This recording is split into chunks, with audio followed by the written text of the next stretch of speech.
Why is it that Christians consider the Holy Land to be holy?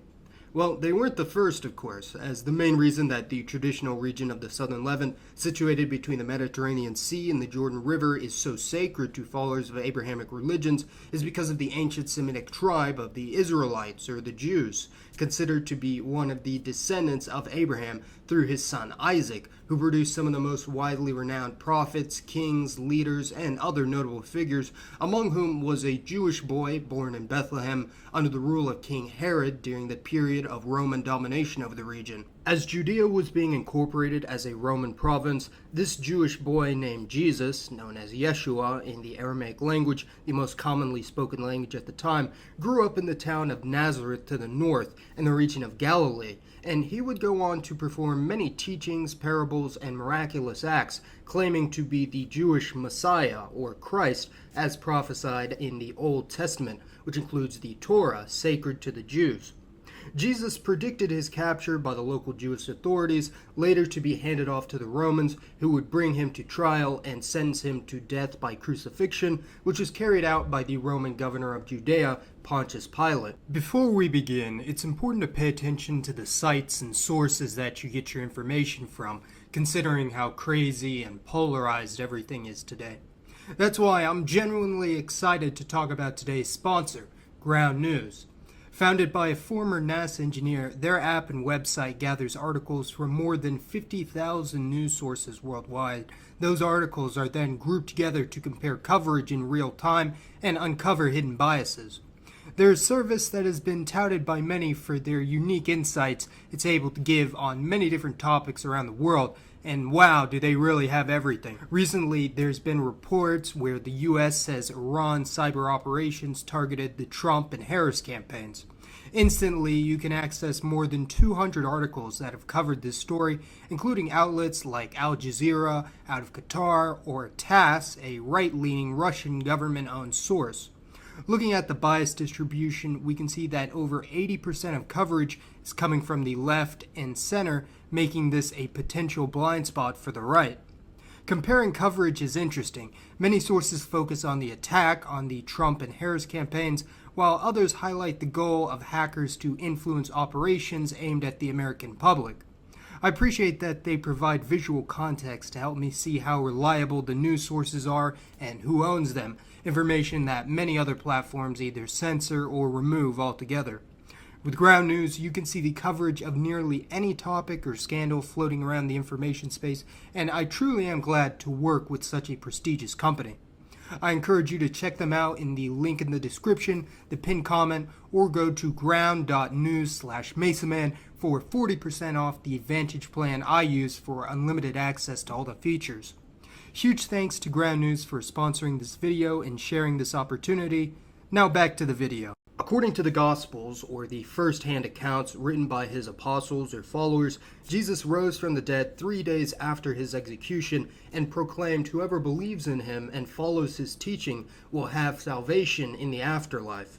The New Testament chronicles the aftermath of his crucifixion and the expansion of his pool of followers, who would greatly grow in number due to the preaching of his apostles, and they would go on to form the early church, which would gradually spread across Judea, the Roman Empire, and beyond, although under heavy persecution by the Roman authorities due to the early Christians' refusal to submit to the polytheistic religious system of the Greco-Roman realm. Despite this, Jesus' teaching spread to Syria, Egypt, Anatolia, Greece, Carthage, and later even Rome itself, with the Christianization of the empire occurring gradually, eventually even spreading to some of the elites of Roman society.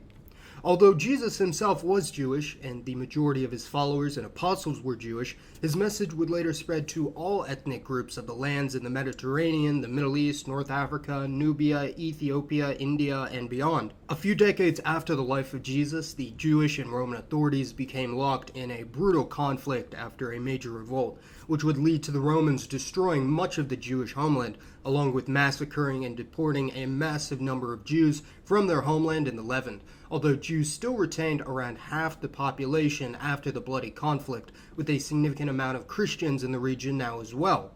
This war and its aftermath left an incredibly traumatic mark on the Jewish nation and only helped to solidify their faith in their religion and identity, even in the diaspora, and the Christian faith now spread mostly to those from outside a Jewish background. The Roman soldier Constantine, born of Illyrian and Greek parents in the province of Moesia in modern Serbia, would fight Emperor Maxentius for the throne and succeed, converting to Christianity upon his accession to the throne as Emperor of Rome, 300 years after the birth of Jesus Christ. Constantine would put an end to the centuries-long persecution of Christians in the Edict of Milan, although at the time, Christians only made up around 10 to 20% of the population. Emperor Theodosius, another Christian, would later make Christianity the official religion of the Roman Empire and establish the Nicene Creed, the official doctrine for Nicene Christianity, which includes the vast majority of Christian groups today, excluding the Assyrian Church of the East and Oriental Orthodox groups such as those in Armenia, Ethiopia, and the Copts of Egypt. Christianity would grow from around 30 to 40% of the empire in the late 4th century to a majority of the population only decades later, and this became so important to these new Christian nations that they based the calendar we use to this day on the time of the life of Jesus, although year 1 wasn't actually the year Jesus was born or was crucified, and various denominations had calendars with varying history. Nicene Christianity would later split after what became known as the Great Schism in the 11th century AD into the Western Roman Catholic Church and the Eastern Orthodox Church, although in addition to the Roman Catholic Church, there are also various Eastern Catholic churches, such as those found in parts of Asia, Africa, and Eastern Europe. This is a bit confusing as adherents of the Eastern Catholic churches such as the Maronites, Greek Catholics, Coptic Catholics, Armenian Catholics, or Sryiac Catholics do recognize the Pope as the head of the church in the Vatican. However, Roman Catholics universally use the Latin Rite, while the Eastern churches often use their own traditional languages for their liturgy and are more ethnically based. Even after Christianity was adopted by the Roman Empire as its official religion, Jews still made up a significant proportion of the population in the Holy Land, or modern Israel, renamed to Syria Palestina after 136 AD. Many of the Christians of the first century believed that in order to become a Christian, one would have to first take the official steps to become a member of the Jewish nation through various practices such as circumcision or dietary restrictions. These were known as the Judaizing Christians or Judaizers, and although this outlook was later rebuked, declaring all ethnic groups of any background could become a Christian without first being a part of the Jewish community, a few Christian groups continued to perform this practice over the centuries. Because the spread of Christianity was largely eclipsed by the Jewish rebellion and subsequent genocide, the Jewish community became even more entrenched in their religion and identity, largely halting the further spread of Christianity among the Jews, although a significant portion of Christians in the region of Judea were likely of Jewish background. Christians became a majority of the population of the Holy Land sometime between the 4th and 5th centuries AD, and this community was incredibly diverse, of Greek, Roman, Jewish, Syriac, Armenian, or Arab origin. When the Arab Muslims invaded the Byzantine Empire in the 7th century AD, the Muslims became the new ruling class of the region, who were both descended from the Arab invaders as well as from local converts in the region, leading to a very culturally diverse situation in the Holy Land with many connections to outside influences. Therefore, it's worth noting when the Roman Catholic Crusaders first entered the Eastern Mediterranean during the First Crusade, relations between all these aforementioned groups were quite tense and often resulted in conflict, despite all nominally being considered under the same grouping as Christians, similar to the conflicts between Sunni and Shia Muslims in the Middle East today. Christians briefly became a majority in the Holy Land once again under the Crusader states, although following the reconquest of the region, the vast majority of Latin Catholics would meet their untimely end, although the local Levantine Christian groups managed to survive over the centuries, making up around 10 to 20% of the population up until the 20th century. There were many reasons why the Christian population of the Middle East and the Holy Land in particular stagnated over the centuries since the Islamic conquest, some of the principal of which were the various laws discriminating against Christians and other minorities through the dhimmi system, where they were coerced into paying a protective tax known as the jizya.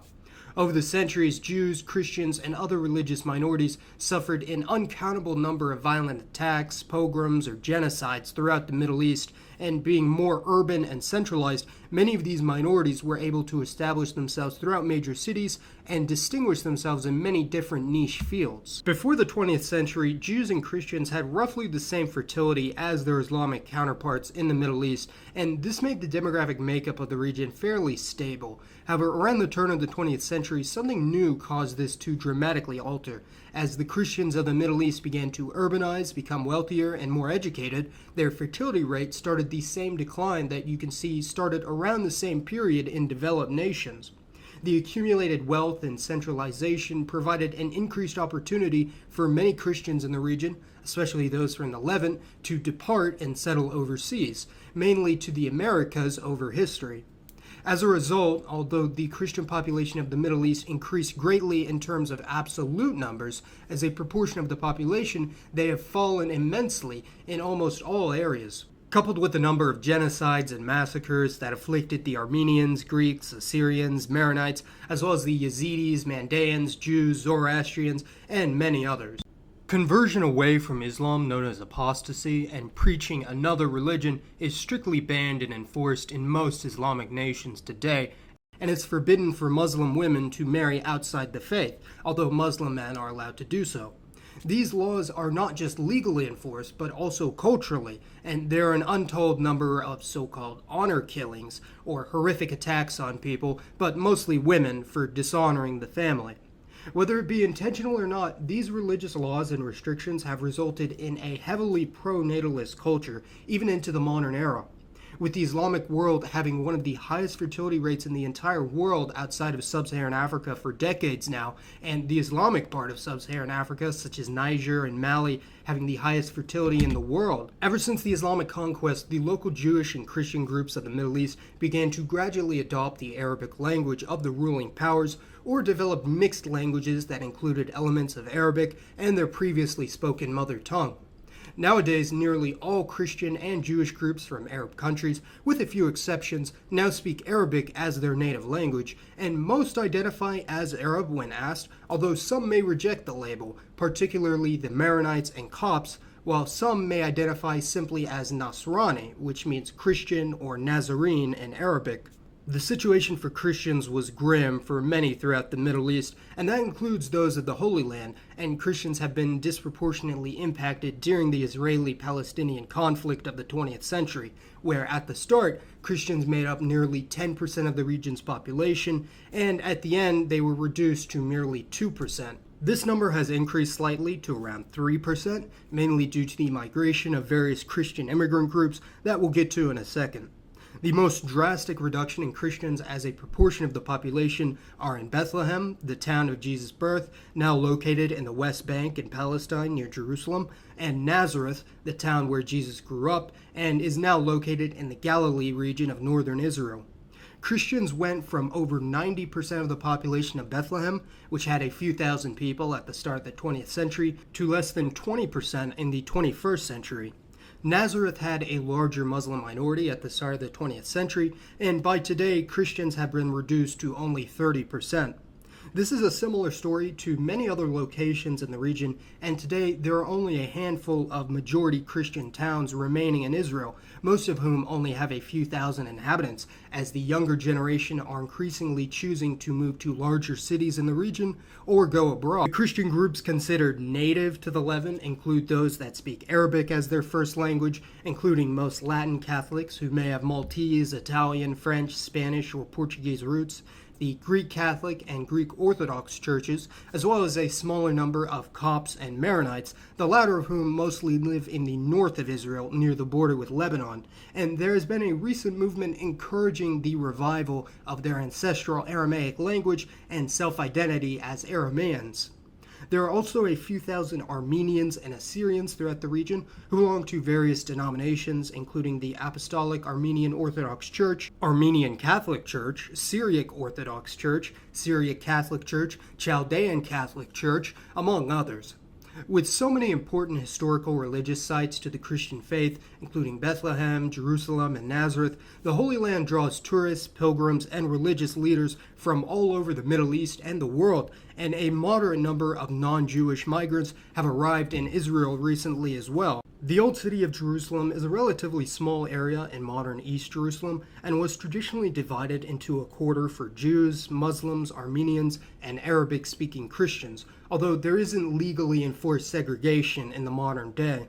The number of Armenians and other Christians have been in steep decline in the Old City ever since the Israelis defeated the Jordanians and took over East Jerusalem in the Six-Day War. Christians previously made up around 30% of the Old City's population. However, following the chaos of the conflict, lower fertility rates, and a high emigration rate, this proportion has dropped to half of that, although the number of Christians in absolute numbers has remained somewhat stable. Some of the larger groups of foreign Christians currently residing in Israel include Filipinos, Ethiopians, Eastern Europeans, mainly the non-Jewish family of those who arrived through Aliyah, as well as Christian supporters of Israel, mainly from the U.S. and the Western world, known under the umbrella term of Christian Zionists. Christian Zionist individuals and organizations that have relocated to Israel or other settlements in the West Bank or Judea and Samaria may have a strained relationship with some of the local Palestinian Christians, as these organizations often have ties to right-wing or nationalist Israeli politicians, leading to a feeling of neglect and betrayal by the native Christians. Christian Zionists also frequently collaborate with Christians from a Jewish background or Messianic Jews for charity or missionary work, which has led to some suspicion and hostility from some of the more conservative Israelis, especially the Haredi or Ultra Orthodox, and there have been laws proposed to restrict or ban missionary work from foreign religious organizations entirely. There are around 30 to 50,000 Messianic Jews in Israel and a much smaller number of Christian converts from a Muslim background in the region. Although conversion to other religions and proselytizing is still legal in Israel for all religious groups, with some restrictions, apostasy from one's faith or interfaith marriage is still quite taboo for a large portion of Israeli society, and of course is obviously completely banned under the ruling groups of Gaza and the West Bank. There is actually no civil marriage in Israel, as all marriages are delegated to their respective religious groups, and hence when two individuals from separate faiths wish to marry, they usually have to go abroad, such as to Cyprus, to have their marriage legally recognized. Arab Muslim women marrying Jewish or Christian men, although technically legal in Israel, is often met with extreme consequences enforced through their friends and family. And even among the Jewish community, there is still quite a stigma for intermarriage between the Hiloni and Haredi, the most liberal and conservative Jewish religious groups, respectively. Relations between various Christian groups with each other and outsiders is heavily dynamic and complicated. Many Christian Zionists are quick to paint a rosy portrayal of life for Christians in Israel. However, some, especially Palestinian Christians, may face societal persecution or discrimination. Although all Israeli citizens, regardless of religion, are guaranteed equal treatment and protection under the law, this doesn't always stop the occasional case of assault, harassment, or abuse suffered by Christian citizens, tourists, and pilgrims in Israel, with the situation in the Palestinian territories being much more bleak. Attitudes towards Christians and missionaries greatly vary by individual in the region. Some may look at the long history of discrimination and violence towards Jews in Europe as an indictment of Christianity as a whole, while others may be more appreciative of the recent support and admiration coming from Christians in the past half-century, who have various reasons for supporting the Jewish nation in the present day. Therefore, the experience of Christians in the Holy Land is extremely diverse and greatly varies by the individual, the group they belong to, and the communities they interact with. Even Christians who live in the same area may have wildly differing experiences in life, which would shape their outlook on Jewish, Muslim, Druze, and other Christian groups. So let me know your thoughts on the history of Christianity in the Holy Land, the modern state of Christians in the region of its birth, and how you would predict the situation could evolve in the future, considering the tumultuous events ongoing in the Levant to this day. Thank you all so much for watching. This has been Next Time, and I'll see you, Mason.